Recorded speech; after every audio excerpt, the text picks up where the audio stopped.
రేపు జరగబోయే హనుమాన్ శోభయాత్ర అడ్డంకులు సృష్టించే అధికారులు తీవ్ర పరిణామాలు ఎదుర్కోవాల్సి వస్తుందని విజయనగరం జిల్లా భారతీయ జనతా పార్టీ అధ్యక్షులు రాజేష్ వర్మ స్పష్టం చేశారు. జిల్లా వ్యాప్తంగా రేపు జరగనున్న హనుమాన్ శోభయాత్రను అడ్డుకునేందుకు కొంతమంది అధికారులు చేస్తున్న ప్రయత్నాలు విరమించుకోవాలని ఆయన సూచించారు. సామరస్య వాతావరణంలో ప్రతి ఏడాది జరుపుకునే హనుమాన్ శోభయాత్రను ఎలా అడ్డుకుంటారని ఆయన ప్రశ్నించారు. అధికారులు అత్యుత్సాహం ప్రదర్శిస్తే చర్యలు తప్పవని ఆయన హెచ్చరించారు. ప్రశాంతమైన విజయనగరం జిల్లాలో కొంతమంది అధికారుల అత్యుత్సాహం కారణంగా హిందూ బంధువుల మనోభావాలు దెబ్బతినే పరిస్థితికి అధికారులే బాధ్యత వహించాల్సి వస్తుందని ఆయన స్పష్టం చేశారు. ఈ కార్యక్రమంలో భారతీయ జనతా పార్టీ జిల్లా ప్రధాన కార్యదర్శి పత్తివాడ రాజేష్ తదితరులు పాల్గొన్నారు. పాత్రికేయ మిత్రులకి హృదయపూర్వక నమస్కారాలు. రేపు జరగబోయేటటువంటి హనుమత్ జయంతి సందర్భంగా రేపు చాలా చోట్ల విజయనగరంలో, ముఖ్యంగా విజయనగరం, బొబ్బిలి, చీపురుపల్లి, ఎస్కోట వంటి ప్రాంతాల్లో ఏర్పాటు చేసినటువంటి హనుమత్ శోభాయాత్ర ఏదైతే ఉందో ఈ శోభాయాత్రకి అధికారులు కొంతమంది అడ్డంకులు సృష్టించేటట్టుగా వారి విధి విధానాలు కనిపిస్తా ఉన్నాయి. ఈ రోజు ఉదయం నుంచి కూడా నిన్న రాత్రి నుంచి ఎక్కడైతే జెండాలు కడుతున్నారో ఆ జెండాలు ఇప్పేయడం, తోరణాలు కడుతుంటే తోరణాలు ఇప్పేయడం వంటి ఘటనలు చోటు చేసుకుంటున్నాయి విజయనగరంలో.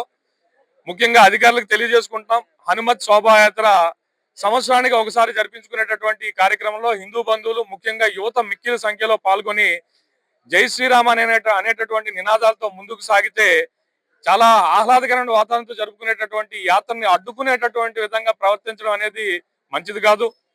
విజయనగరం చాలా ప్రశాంతమైనటువంటి నగరం. ఇక్కడ ఎటువంటి ఇవి లేవు.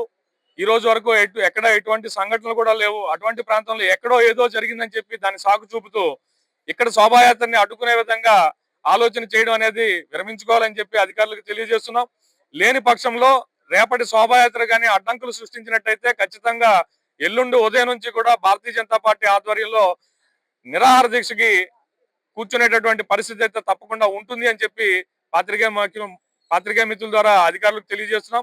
అలానే విజయనగరంలో ఉండేటటువంటి ఇక్కడ ఉన్నటువంటి హిందూ బంధువులందరికీ కూడా ముఖ్యంగా మా యొక్క విన్నపం, దయచేసి మీ ప్రాంతాల్లో, ముఖ్యంగా విజయనగరం, బొబ్బిలి, చీపురుపల్లి ప్రాంతాల్లో ఉండేటటువంటి హిందూ బంధువులందరూ కూడా, యువత కూడా మిక్కిలి సంఖ్యలో రేపు సాయంత్రం 4 గంటలకి మొదలు కాబోయేటటువంటి శోభాయాత్రలో పాల్గొని జై శ్రీరామ అనేటటువంటి నినాదాలతో హనుమంతుని యొక్క దివ్య రూపాన్ని అందరికీ కూడా, ప్రపంచానికి కూడా చాటి చెప్పేటట్టు మనం ఈ కార్యక్రమాన్ని చేపట్టాలి అని చెప్పి తెలియజేసుకుంటూ ముగిస్తున్నాం.